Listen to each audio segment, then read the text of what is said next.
कभी सोचा है कि क्या चीज एक समुदाय को सदियों की मुश्किलों के बाद भी जिंदा रखती है? आज की कहानी एक ऐसे ही समाज की है जो अपनी मेहनत, तेज दिमाग और मीठी बोली के लिए जाने जाते हैं। ये पालीवाल समुदाय का इतिहास है।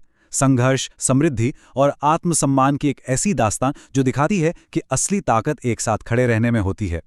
तो चलिए इस पूरी कहानी को समझने के लिए हम पालीवाल समुदाय की यात्रा के इन 6 खास पड़ावों को एक एक करके देखते हैं।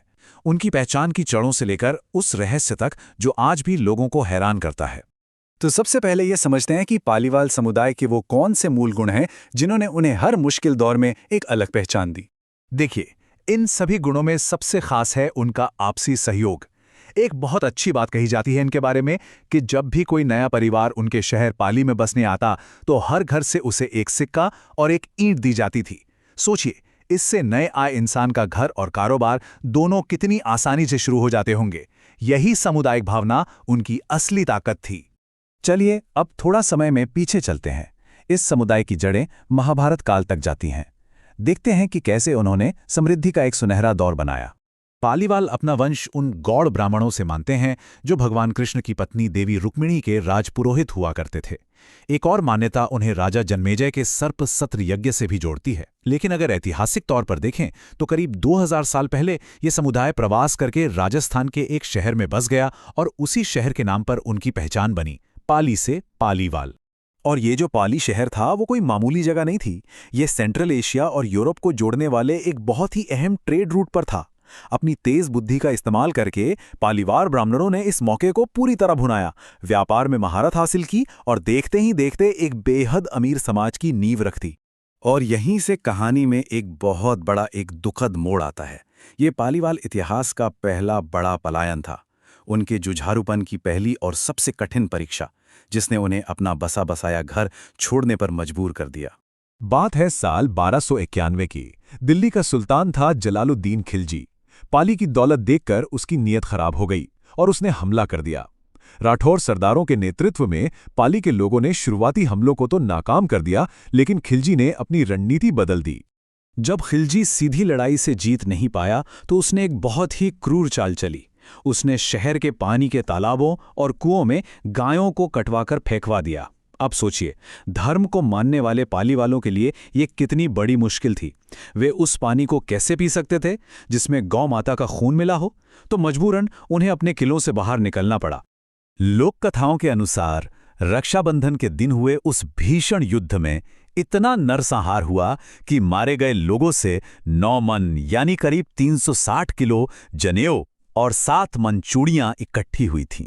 ये संख्या उस दिन हुई तबाही की भयावहता को बयां करती है। इस भीषण जनसंहार के बाद जो राखी के दिन हुआ, बचे हुए पालीवालों ने एक बहुत भारी फैसला लिया। उन्होंने अपना घर, अपनी जमीन, सब कुछ हमेशा के लिए छोड़ दिया। वे रातों रात वहां से चले गए। शायद यही वजह है कि आज भी कई पालीवाल राखी का त्योहार नहीं मनाते, क्योंकि यह दिन उनके लिए एक भयानक त्रासदी की याद बनकर रह गया। लेकिन कहानी यहां खत्म नहीं होती। असल में यहीं से इस समुदाय के अटूट हौसले की कहानी शुरू होती है। उन्होंने जैसलमेर के कठोर रेगिस्तानी इलाके में फिर से बसना शुरू किया और एक बार फिर अपनी मेहनत से अपनी तकदीर लिख डाली। तो अब सिचुएशन कुछ ऐसी थी। एक तरफ था वो सब कुछ जो उन्होंने खो दिया था, एक बसा बसाया समृद्ध शहर, और दूसरी तरफ था एक बंजर रेगिस्तान। लेकिन इस मुश्किल में एक नई उम्मीद भी छुपी थी, क्योंकि यह इलाका सिल्क रोड के एक अहम रास्ते से जुड़ा था। ये फिर से शुरुआत करने का, अपनी किस्मत खुद लिखने का एक और मौका था। और यहीं पर उनकी एक कमाल की काबिलियत सामने आती है। पालीवालों को पानी बचाने की कला में महारत हासिल थी। अपने इसी अद्भुत ज्ञान के दम पर वे रेगिस्तान में भी खेती कर पाए। उन्होंने कुएं, बावड़ियां और जमीन के नीचे पानी के चैनल बनाए, जिससे न केवल खेती हुई बल्कि व्यापार भी दोबारा फलने फूलने लगा। सब कुछ फिर से पटरी पर आ रहा था, लेकिन अब कहानी में एक और बड़ी चुनौती आने वाली थी। इस बार खतरा किसी बाहरी हमलावर से नहीं, बल्कि एक लोकल शासक के लालच और क्रूरता से था, जिसने समुदाय के सम्मान को चुनौती दी। उस समय जैसलमेर का दीवान था सालम सिंह। वो बहुत ही क्रूर और बेईमान था। कहते हैं कि बचपन में उसने अपने पिता की हत्या अपनी आंखों के सामने देखी थी और उसी घटना ने उसके मन में एक तरह की बेरहमी भर दी थी। तो सालम सिंह ने एक एक करके पाली वालों पर जुल्म ढाना शुरू कर दिया। पहले उसने टैक्स छूट खत्म कर दी, फिर उसकी बुरी नज़र एक गांव के पुजारी की बेटी पर पड़ी और उसने उससे शादी करने की जिद पकड़ ली। जब पाली वालों ने अपनी बेटी एक अत्याचारी को देने से साफ इनकार कर दिया तो उसने जुल्म और भी बढ़ा दिए। इसी दौरान समुद्री व्यापार बढ़ने से जैसलमेर का महत्व भी घट रहा था, जिससे उनकी आर्थिक हालत भी कमजोर हो रही थी। अब पानी सर से ऊपर जा चुका था, तो सभी 84, जी हां, पूरे 84 गांवों के मुखिया एक मंदिर में जमा हुए।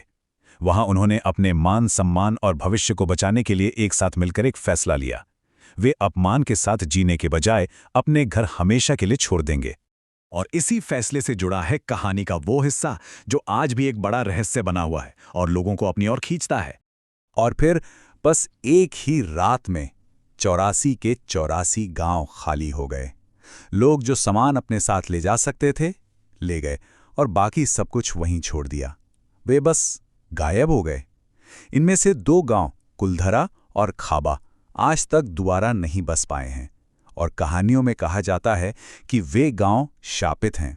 इस रहस्यमयी पलायन ने कई सवाल भी खड़े किए।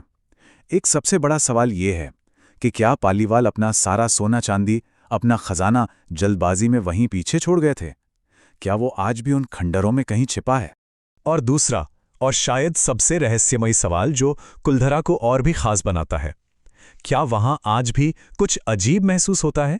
ये एक ऐसा सवाल है जो पाली वालों की इस अविश्वसनीय कहानी को एक अनसुलझे रहस्य के साथ छोड़ जाता है और ये सोचने पर मजबूर करता है कि आत्मसम्मान की रक्षा के लिए एक पूरा समुदाय कितनी बड़ी कीमत चुका सकता है।